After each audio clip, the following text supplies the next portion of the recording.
Alright everybody, it's the most beautiful part of the day. You guys have to see these clouds up here. Just all the clouds. So today, I want to talk a little bit about sex. See,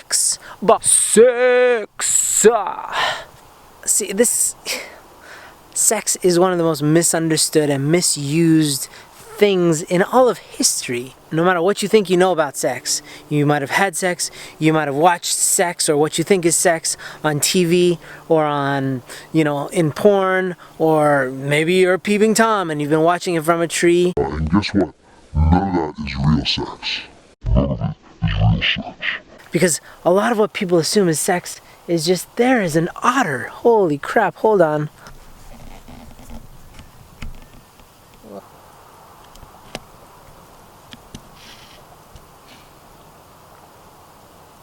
Okay, so this otter is distracting me. There's some random sea otter right here. I don't know what's going on. Here's the thing, that what most people think is sex is really just the mechanics of sex, which is just a shadow of what the real thing is. And here's my realization, and it's only after a crap ton of hard work and loving my wife and having so many breakthroughs, slowly, little by little, ending selfishness in me, and I still have more to go. But after 5 years of marriage, I'm only now discovering what sex really is, and this is what it is. You ready? You ready? You ready? Sex is something that starts from the inside out.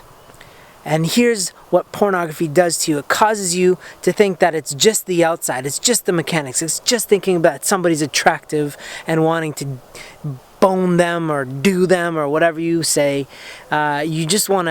You want to consume them, you want to be with them, you want to do something to them because you just see their body and it turns you on, and it's just an attraction thing. And that's not sex, that's child's play. That's what you're supposed to grow past when you're like a teenager, like when you're just getting all your hormones. Like, that's such baby business, right? When you're like, oh, girls exist, brr, right? But what real sex is, what real intimacy is, when you are so deeply attracted to somebody for something so much beyond the physical. And the physical plays into it, obviously, because you cannot have sex without your body, right? But it's a vehicle. There's chemicals flowing around, there's energy flowing around, there's all this stuff. And to think that it's merely a transactional relationship, that it's just like, humping, it's just like a thing going in a thing and then a lot of friction. If you call that sex, then you've never known what real sex really is. Then you've never known what real sex really is. Okay?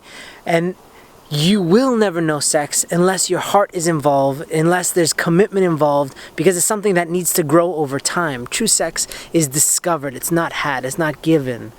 And no matter how passionate it is, no matter, that stuff comes and goes. Pun accepted.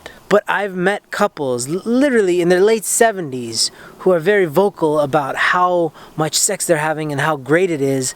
And when you're that age, you're not, and they're both that age, and they've been married for a long time, and they are not physically super attractive. I mean, you're not meant to be when you're 70 and 80. This is a new thing that you have, like, these old ladies trying to look young, like Forever 21, shopping at Forever 21. Why would you want to forever be 21?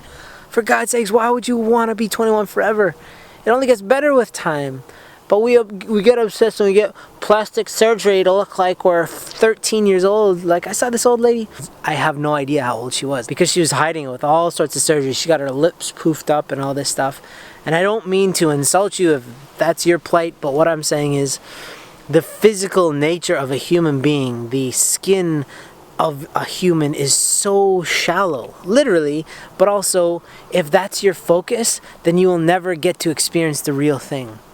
And real sex, real lovemaking can only happen when you fully commit yourself and reveal who you really are to somebody else. That means laying your heart on the line and doing it again and again and again, laying your heart in front of somebody, because only when you do that, only when you give yourself over to somebody, and that means getting past the ego, getting past the game playing. Like, just stop pretending like, oh, I got more muscles, so that means that I'm more attractive, and oh, that's so Neanderthal, that's so Cro-Magnon, it's so ridiculous.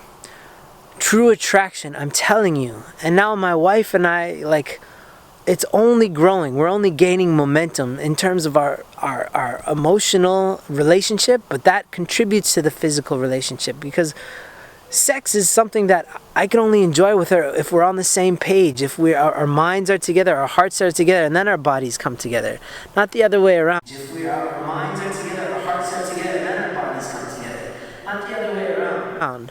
Because a lot of people try and skip that out. We have this hookup culture where it says, you know, let's hook up first with our bodies and leave their hearts. Throw your heart, just lock your heart up. Put the heart in a safety deposit box. Don't put it anywhere near this. I don't want to get that involved. I don't want to get that involved. That's emotional. We don't want to get emotional, just physical. Just physical. And so when you train yourself to just be physical, you leave the real content of sex out of it. So, my challenge is that, you know, our culture is clearly, if you just look at statistically, relationships don't last for the most part. You know, there's a divorce rate, but look at the dating scene. Like, how many people do you have to date before you try to get married, and then will that last? That's nothing to do with the fact that marriage is outdated, or that long-term relationships are outdated. It just means that people have lost the ability to train their character and their internal qualities. They're just focused on wanting dessert first, and if they get around to it, eating something real.